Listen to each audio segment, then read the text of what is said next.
सिर्फ पाप कर्म किए हों,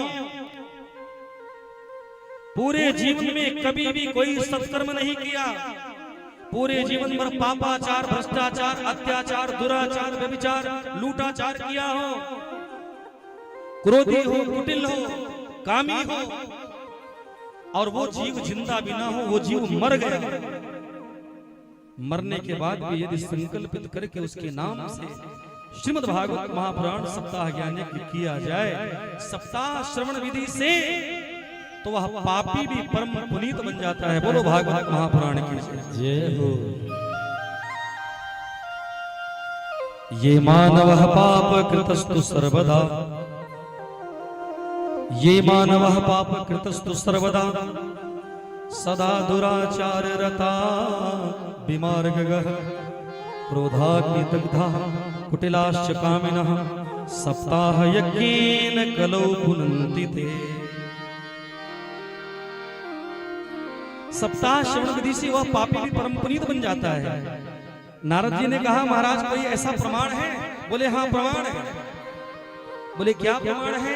बोले तुंगभद्रा नदी के किनारे एक पंडित जी रहते थे जिनका नाम है आत्मदेव। वैसे मानो तो हम सभी तुंगभद्रा नदी के किनारे हैं। आत्मदेव जी बड़े सीधे साधे भोले भाले थे, और जितना सीधा पंडित जी रहे, माई बहनी सुन ले, पंडिताइन उतना ही बिगड़ाए नहीं। बोलो जय श्री राम, राधे राधे। जितने सीधे पंडित जी रहे ना, पंडिताइन उतना ही गुस्से। जब तक पड़ोसी से दुई गाल ना बाजे, उनके पेटे का भोजन पचे ना। हाँ ऐ कहा हम सुल्तानपुरिया भाषा आई जानी थी, मऊ जानी। पंडिताइन का नाम है धुंधली। भगवान का दिया पंडित जी के घर में सब कुछ है, केवल एक कष्ट है, पंडित जी के घर में कोई पुत्र नहीं, कोई पुत्री नहीं, कोई औलाद नहीं, कोई संतान नहीं। इसलिए कहता हूं तुम यहां तक कि पंडित जी एक गाय लाए थे, गैया भी बांझ हो गई, कभी बछड़ा बछड़ी गई। सीताराम श्री हरि हरि। एक वृक्ष लगाए पंडित जी, वृक्ष ने कभी फल नहीं दिया। एक दिन मन में यही सोच रहे हैं कि बड़ा दुखी हूं, चलूं जंगल में, एकांतवास में बैठे, हो सकता है कोई रास्ता सूझे। अचानक एक संत निकले, पंडित जी रो रहे थे। पंडित जी को देखे तो संत भगवान को लगा कि शायद भगवान के लिए रो रहे हैं, चले इनका मार्गदर्शन करें, कोई रास्ता बताएं। पास में गए, बोले पंडित जी काहे लिए रो रहे हो? पंडित जी ने कहा महाराज आप तो संत हैं, विद्वान हैं, महात्मा हैं, ज्ञानी हैं, आपको सब पता है, मेरे पास कोई पुत्र पुत्री नहीं है, संतान के लिए रो रहा हूं महाराज, कोई ऐसी कृपा कर दो कि मुझे संतान मिल जाए। बाबा ने कहा संतान हमारे नहीं, तुमको कहां से मैं ला के दे दूं? कहां इस माया के संसार में पड़ते हो, कोई किसी का होता नहीं, भगवान भगवान भजो कल्याण हो जाएगा। पंडित जी ने कहा महाराज आप तो ठहरे साधु सन्यासी, आपको बच्चों का सुख क्या पता है? जब कहीं से लौट कर आओ, मानो कि हमारे अशोक भैया लखनऊ से चले और पखरौली में दुकान पर 20 रुपए वाली डेयरी मिल्क खरीदे, और जैसे घर में एंट्री करे छोटकी बच्ची कहे बाबा कुछ लाए हो, तो कितना अच्छा लगता है ना। बोलो राधे राधे। अब संत भगवान ने पंडित जी से कहा सुनो ब्राह्मण, तुम इस जन्म के लिए रो रहे हो ना, मैंने तुम्हारे माथे की रेखा को देखा है, 7 जन्म तक तुम्हें कोई पुत्र पुत्री नहीं होगा। पंडित जी जोर जोर से गला फाड़ कर रोने लगे कि महाराज मैं तो इस जन्म के लिए रो रहा था, आपने मेरा दुख 7 गुना और बढ़ा दिया, चरणों में माथा पटक दिया। जितनी जल्दी हो सके कोई पुत्र या पुत्री का आशीर्वाद दो, कोई फल दो, नहीं तो आपके चरणों में माथा पटक पटक कर जान दे दूंगा, क्योंकि मैं ब्राह्मण हूं और आपको ब्रह्म हत्या लग जाएगा। बाबा की धड़कन तेज हो गई। हाय राम क्या करूं? तुरंत ही झोली से एक फल निकाले और मंत्र पढ़ के पंडित जी को दे दिया। ले जाओ, पंडिताइन को खिला दो, पुत्र होगा। अब जब पंडिताइन के लगे पंडित जी फल लेके पहुंचे हैं माई, सही बताई थी तो उसे भागवत कथा में भगवान बतावत हैं। पंडिताइन पहले जब पंडित जी बुलाए, ये पंडिताइन कहाँ हो? आवा देखा कितना बढ़िया फल ले आए।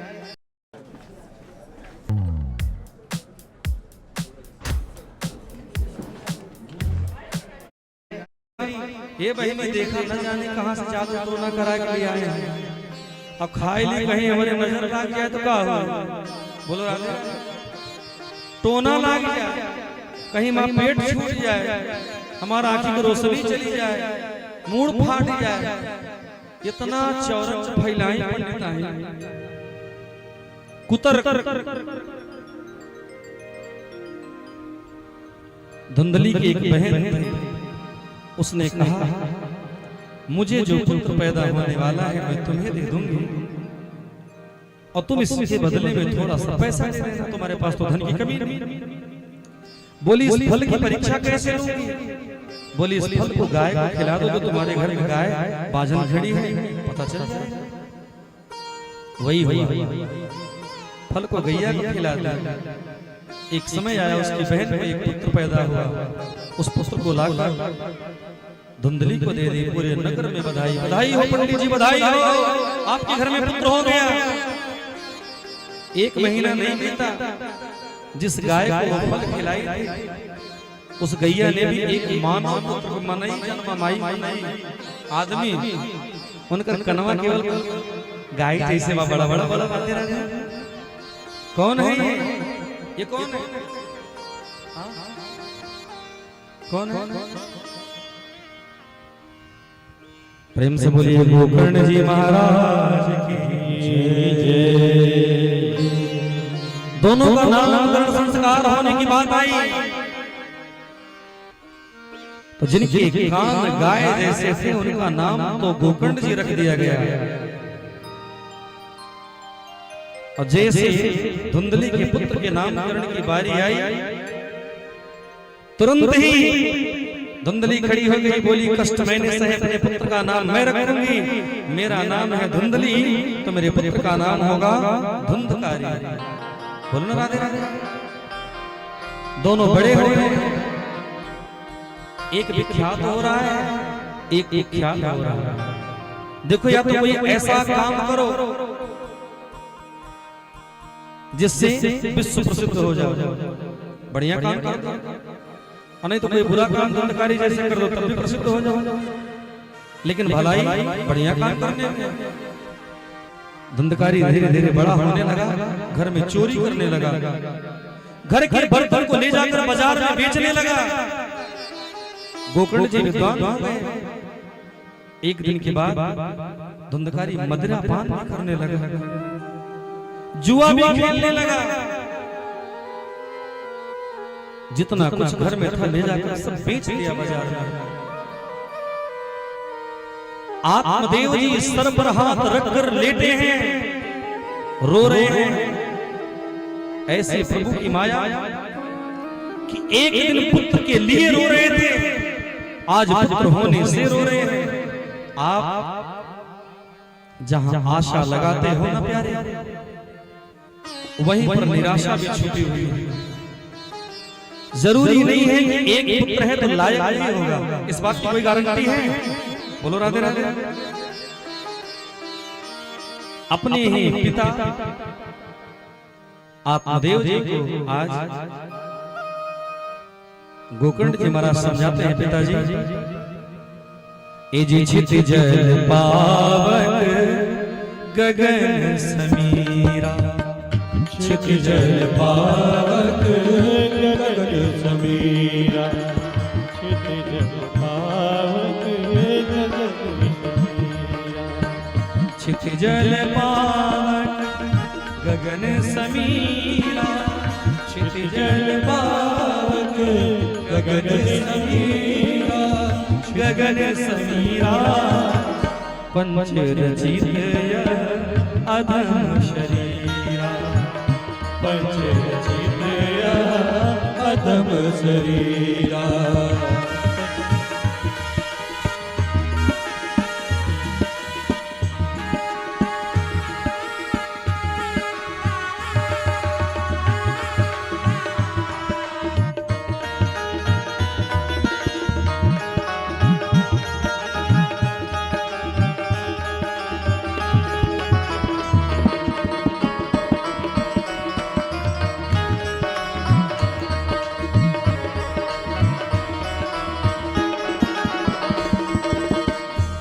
जल पावक गगन समीरा। राधे राधे बोलना पड़ेगा, जोर से बोलो, सुनाई नहीं पड़ा। गोकर्ण जी महाराज कहते हैं पिताजी कहां अपने पुत्र के चक्कर में संसार के जाल में आप अपने को फंसा कर बैठे हो। केवल भगवान का भजन करो। यह पंच तत्वों से निर्मित शरीर इन्हीं पंच तत्वों में मिल जाने हैं प्यारे। इसलिए एक साधक कहता है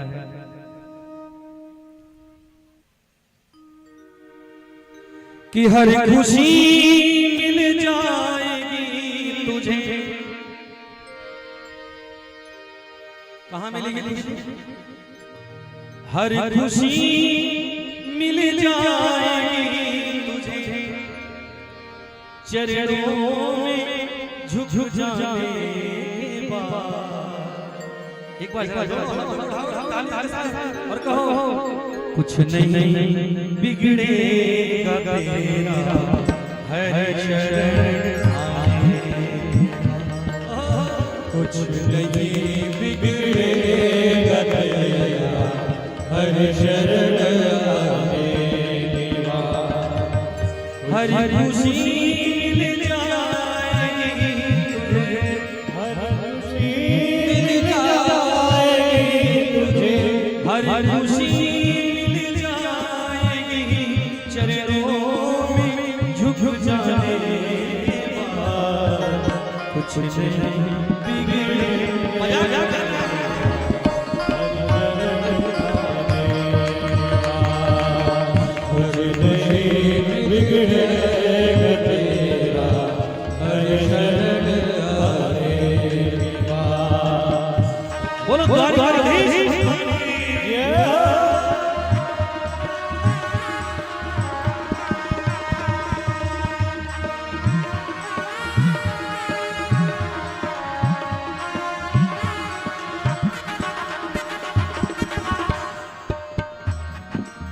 आज गोकर्ण जी ने अपने पिताजी को समझाया, पिताजी बांध लेते भक्त मुझको प्रेम की जंजीर में। बांध लेते भक्त मुझको प्रेम की जंजीरों में। बांध लेते भक्त मुझको प्रेम की जंजीरों में। क्योंकि इस सृष्टि का नियम है बंद कलियां भी खिले, बंद कलियां भी खिले, बंद कलियां भी खिले। कब रात ढल जाने के बाद कुछ नहीं बिगड़ेगा तेरा हर शरण आने के बाद। कुछ नहीं बिगड़ेगा तेरा हर शरण आने के बाद। कुछ नहीं बिगड़ेगा तेरा हर शरण आने के बाद। बोली श्री किशोरी राधे रानी की। दोनों हाथ उठा कर राधे राधे।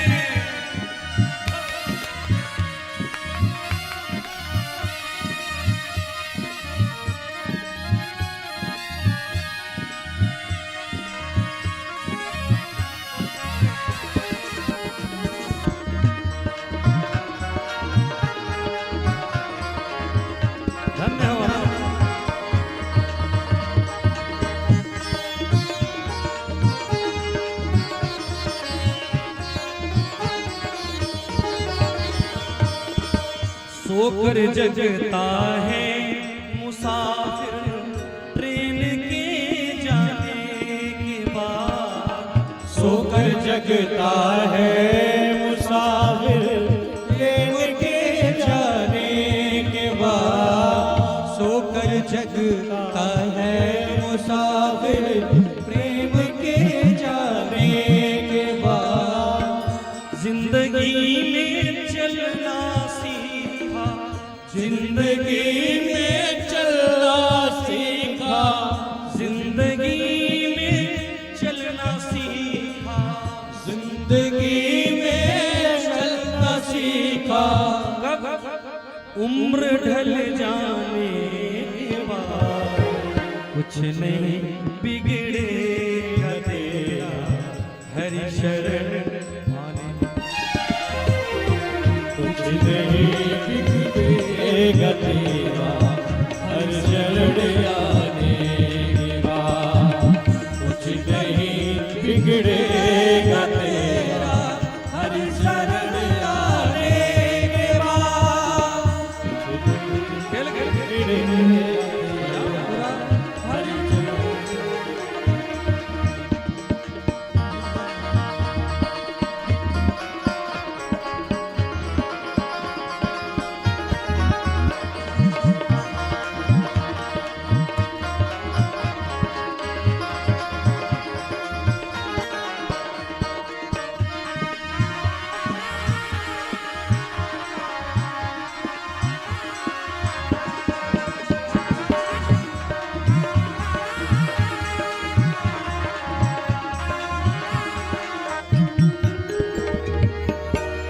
प्रेम से बोलिए द्वारिकाधीश भगवान की जय।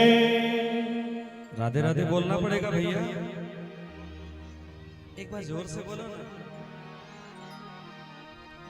सबसे अच्छे तो बच्चे हैं, कितना अच्छा बोल रहे हैं।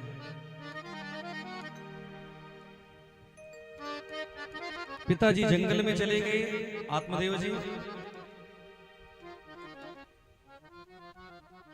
धुंधकारी को लगा कि सारा माल खजाना पिताजी मां को देकर गए हैं। ध्यान से सुनिएगा मेरी मानो, इस कलयुग की कथा है। एक जलती हुई लकड़ी लेकर धुंधकारी दौड़ा अपनी मां की तरफ, बोलता जल्दी से तिजोरी की चाबी दो। पिताजी बन जाते समय सारा माल तुझे सौंप कर गए हैं,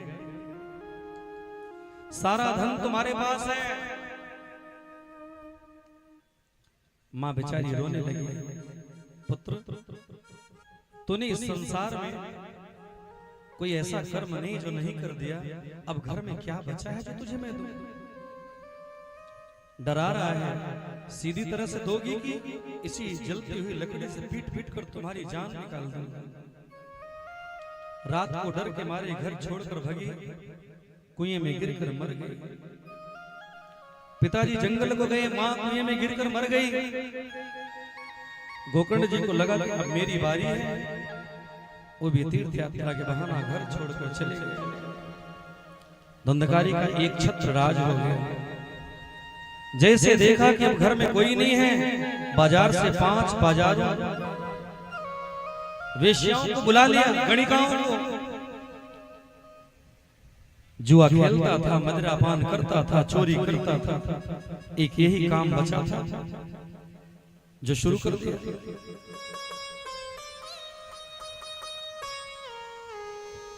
एक दिन चोरी करके इतना सामान लूट कर ले आया, पांचों को लगा कि पकड़ा जाए हमारा नाम लेगा, हम भी पकड़े जाएंगे, हम भी फंसेंगे।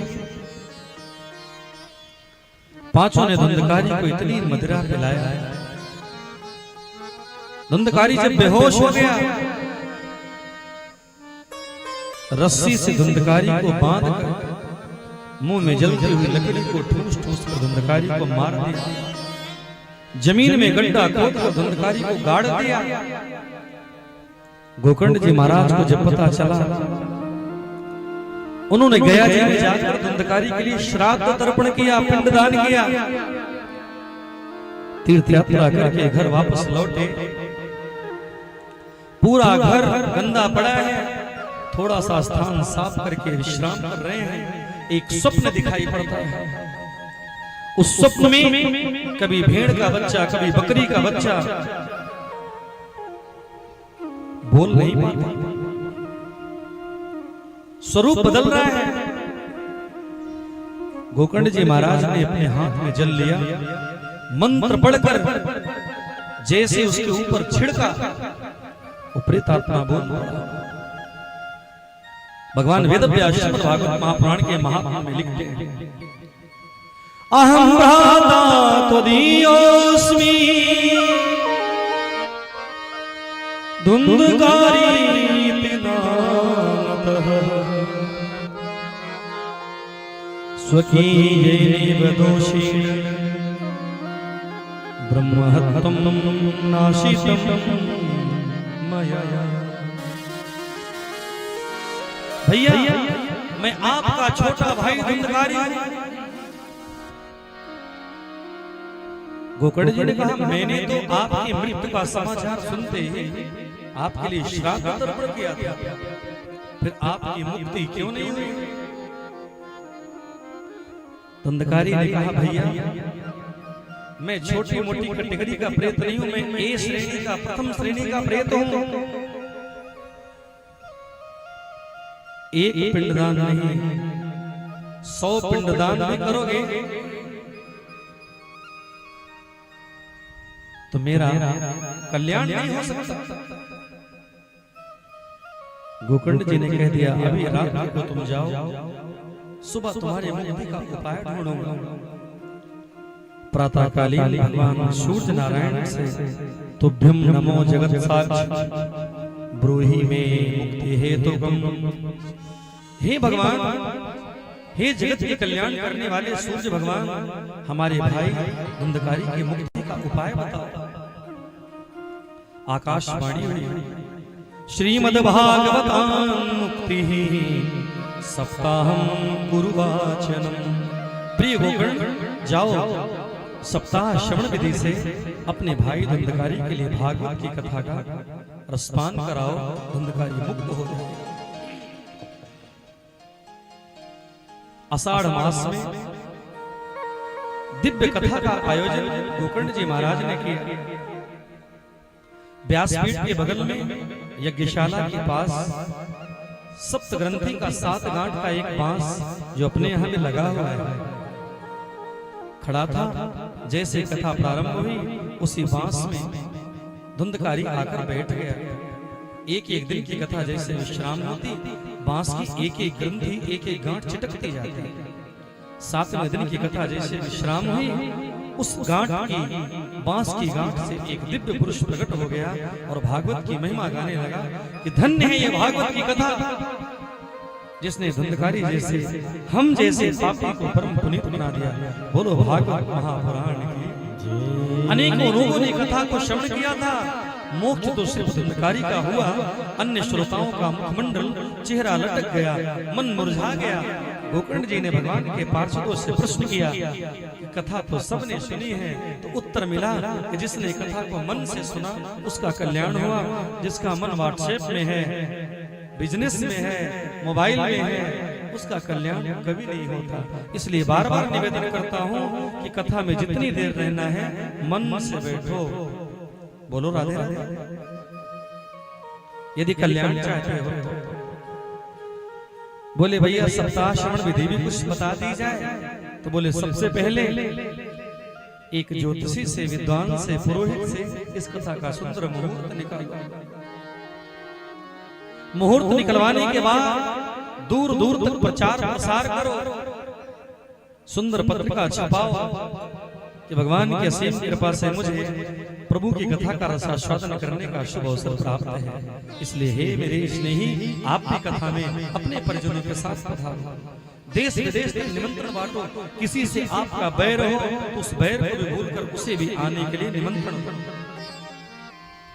सुंदर पंडाल लगाओ, सुंदर यज्ञशाला बनाओ, चांदनी तनवाओ, केले का 4 वृक्ष लगाओ, तुलसी मैया का पौधा स्थापित करो, ब्राह्मणों की वर्ण करो।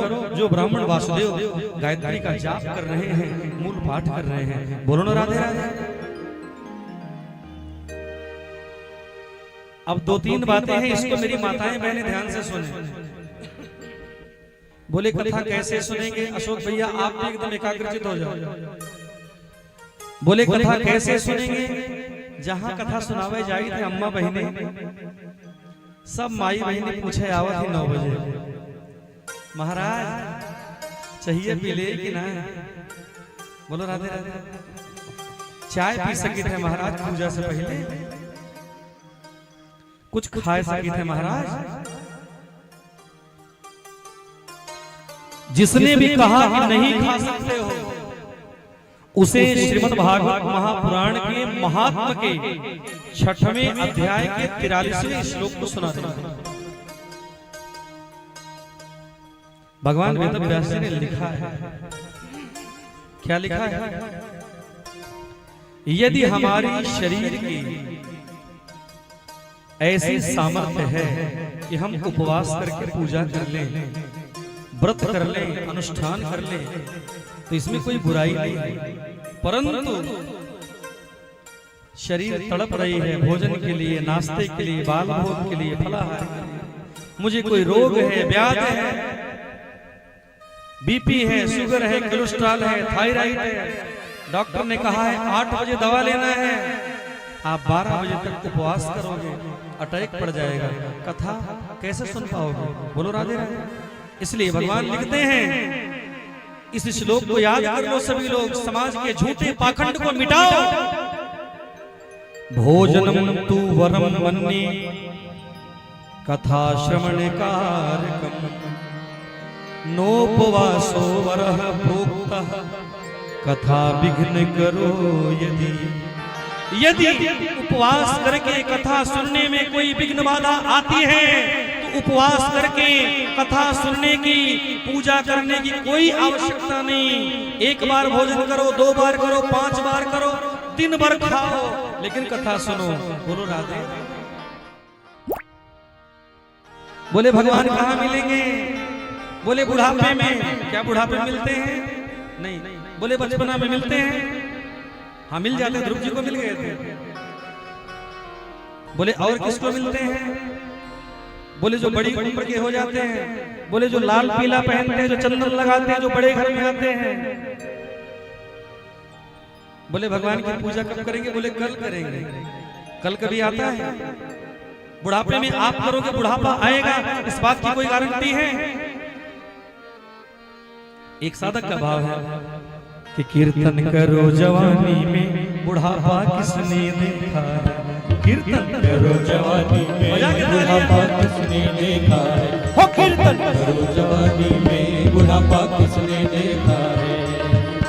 जवानी में बुढ़ापा किसने देखा है? कीर्तन करो जवानी में, बुढ़ापा किसने देखा है? एक लाइन आप लोग निकालो अगर मेरी बात सही लग रही है तो। क्यों? जिसने सोचा कि मैं 60 साल में भजन करूंगा, कीर्तन करूंगा, यज्ञ करूंगा, न जाने 30 साल में ही आपके शरीर छूट जाए, बुढ़ापा आए ही ना, कोई गारंटी है? इसलिए उठाओ हाथों को और कहो, कीर्तन करो जवानी में, बुढ़ापा किसने देखा है? कीर्तन करो जवानी में, बुढ़ापा किसने देखा है? एक बार मैं चाहता हूं कि हजारों हजार भक्त सभी दोनों हाथों को उठाओ, सीधे सीधे ऊपर उठाओ, और नवरात्रि का ये पावन पर्व है, तालियों की सेवा करिएगा। माई बहन उठाओ, कीर्तन करो जवानी में, बुढ़ापा किसने देखा है? कीर्तन करो जवानी में, बुढ़ापा किसने देखा है? कीर्तन करो जवानी में, बुढ़ापा किसने देखा है? कीर्तन करो जवानी में, बुढ़ापा किसने देखा है? कीर्तन करो जवानी में, बुढ़ापा किसने देखा है?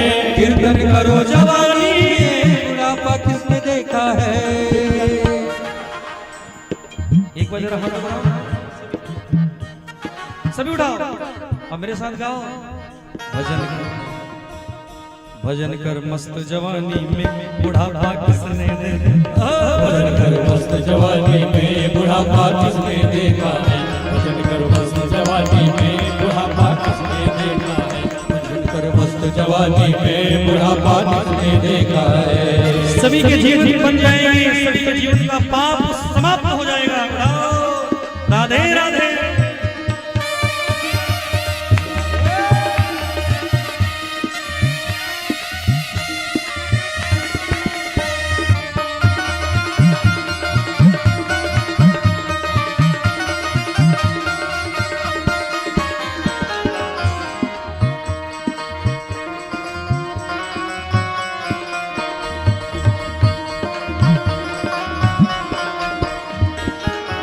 सभी जानते हैं एक नन्हे से भक्त की कथा आएगी।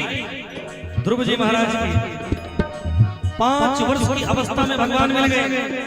पूज्यपाद गोस्वामी तुलसीदास जी महाराज श्री रामचरितमानस जी में लिखते हैं, ध्रुव सगला निज प्यो हरि नाम, ध्रुव सगला जपे हरि नाम, ध्रुव सगला जपे हरि नाम।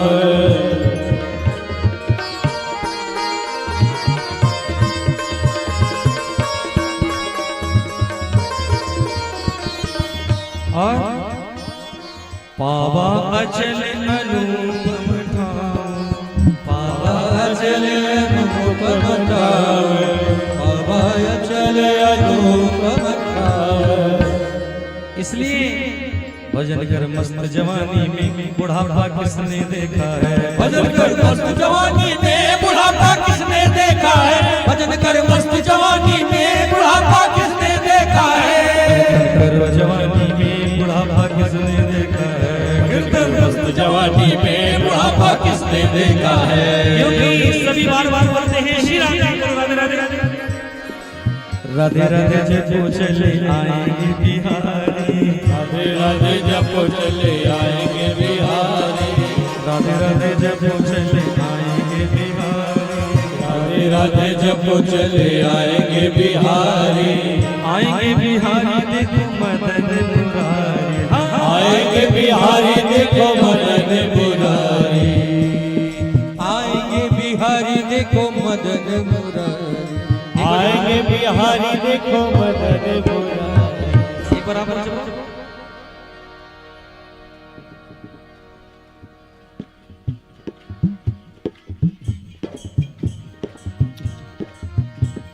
इतना जोर से गा दो ना कि मैं सुन लूं।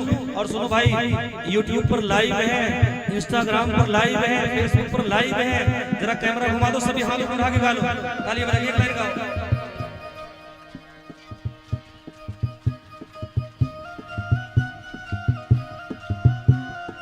आएंगे बिहारी चले आएंगे बिहारी, आएंगे बिहारी चले आएंगे बिहारी, आएंगे बिहारी चले आएंगे बिहारी, आएंगे बिहारी चले आएंगे बिहारी। राधे राधे राधे राधे राधे राधे राधे राधे राधे राधे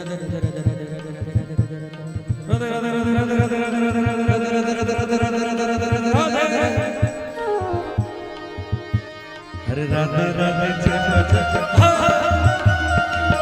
राधे जपो चले आएंगे बिहारी, थोड़ा सा ऐसे बैठोगे मुझे दिखावे राधे राधे जपो चले आएंगे बिहारी।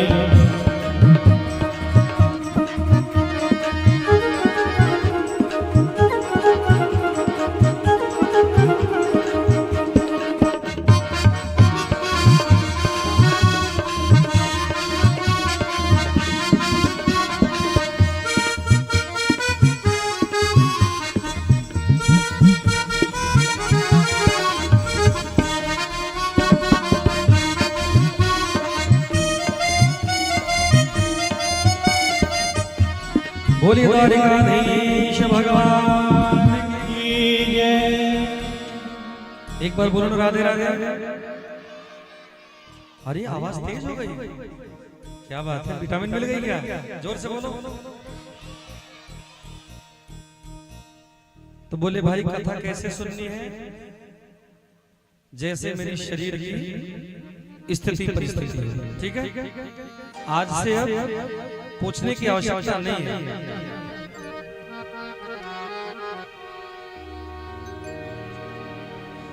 अब एक बात और सुन लो, जितने भी समस्त श्रोता बंधु बैठे वो भी सुन ले, और हमारे तिवारी परिवार के मुख्य यजमान भी सुन ले।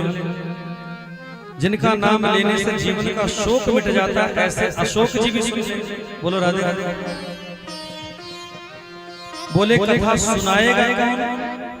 व्यासपीठ पर बैठकर कथा किससे सुनी जाए? ये मैं नहीं बताता, भागवत महापुराण में लिखा है। विरक्तो वैष्णवो विप्रो वेद शास्त्र विशुद्ध दृष्टांत कुशलो धीरो वक्ता कार्यो तिन्हि स्पृह। भगवान कहते हैं कि 3 पुरुषवाचक शब्दों का प्रयोग है। पहला विरक्त। विरक्त का मतलब कोई साधु सन्यासी ही नहीं होता। विरक्त कौन है? कोई जानता है विरक्त कौन है? जिसके मन में संतोष धन हो वही विरक्त। आगे सप्तम दिवस की कथा में श्री सुदामा जी का चरित्र बताते हुए श्री सुखदेव मुनि परिचय देंगे। कृष्ण शासित सखा कश्चित् ब्राह्मणो ब्रह्मविद् तमः विरक्त इंद्रियार्थेषु प्रशांतात्मा जितेन्द्रियः। विरक्त की संज्ञा श्री सुदामा जी को दिया भगवान वेदव्यास जी ने। जबकि सभी जानते हैं कि सुदामा जी के पास पत्नी थी, बच्चे थे। तो पहला विरक्त हो, संतोषी हो, और दूसरा वैष्णव। ये वैष्णव क्या है? हर घर ठाकुर तुलसी पूजा, गले में तुलसी हो, घर में तुलसी हो, मंदिर में तुलसी हो, ठाकुर जी की सेवा हो, वैष्णव तिलक हो। ये 2 बातें नितांत आवश्यक। और तीसरी जो सबसे बड़ी बात कह दिया, ब्राह्मण। क्या हो? जोर से बोलो। ब्राह्मण हो। जिसको जान लेना कि ये ब्राह्मण है, उसी से श्रीमद् भागवत की कथा सुनना। यदि ब्राह्मण नहीं है तो वो व्यासपीठ पर बैठकर श्रीमद् भागवत कथा सुनाने का अधिकारी नहीं। अब यहाँ ये नहीं बताया, एक गांव में और नाटक चलता है। कौन बावन है, कमन गोत्र है। ये सब कोई नाटक आपस में जो करते हो, ये सब नाटक बंद करो। वंशावली पढ़ो, उत्तर मिलेगा। क्यों? क्योंकि यहाँ भगवान वेदव्यास जी ने सिर्फ लिखा ब्राह्मण हो, ये नहीं लिखा कि कौन ब्राह्मण हो। गोस्वामी तुलसीदास महाराज भी कहते हैं, ये जीवन प्रथम महीसुर चरण, बंद प्रथम महीसुर चरण, बंद प्रथम महीसुर चरण, मोह जनित संशय सरहर, मोह जनित संशय सरहर, मोह जनित संशय सरहर। पूजिए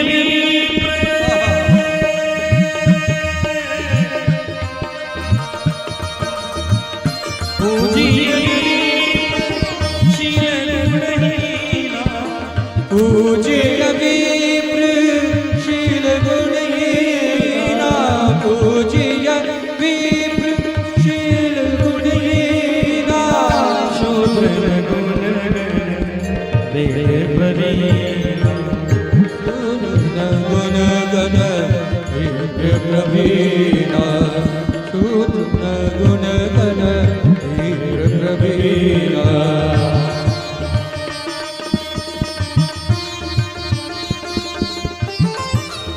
भगवान अरण्यकांड में कहते हैं, बंदा विप्र की चरणा, बंदा प्रथम विप्र के चरणा, बंदा प्रथम विप्र के चरणा, मोह जनित संशय सरहर, मोह जनित संशय सरहर,